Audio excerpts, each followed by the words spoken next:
beg yang besar, beg lagi tu nanti boleh letak dekat luar bilik pukul 8 pagi lah. Pukul 8 pagi dah boleh letak kat luar. Beg besar nanti dia orang bebas ambil lah. So boleh solat zuhur dekat masjid. Kemudian kita akan tunggu bas lah. Biasanya bas akan bergerak pukul 2.30 menuju ke train. So bas akan pergi hantar jemaah yang naik train dulu. Kemudian kita yang naik bas ni akan terus ke Madinah lah. Kita akan jalan dulu. So yang train tu nanti dia akan tunggu train. Dan nanti kalau dah sampai dekat Madinah, jemaah yang naik train tu akan disambut oleh perjalanan ziarah.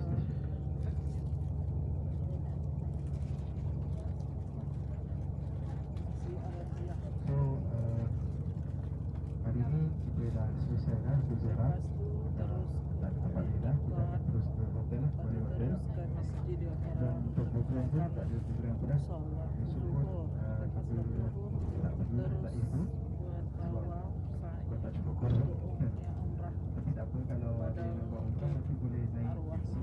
Cuma tadi saya silap bagi maklumat, yang taksi tu biasanya kalau nak pergi Tanah Air, sebabkan kita duduk hotel Menara Jambu, Gloria tu kalau duduk dekat atas tu dekat jalan besar, tapi kalau kat bawah tu tak dapat harga tu. So mahal sikit lah. Tapi kalau nak jalan sikit, dia kena jalan dekat area yang dekat kawasan stesen bas dekat Syahada. Kalau kawasan pagi tadi kita lalu, kita boleh dapat.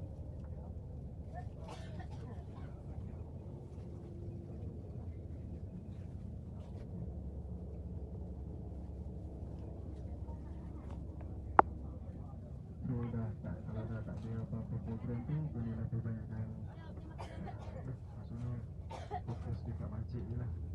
Solat pagi, jemaah dekat masjid. Kemudian memang kalau nak buat tawaf sunat pun boleh. Mana yang tak buat umrah tu nak buat tawaf sunat pun tak ada masalah. At least dapat buat sekali pun okey lah.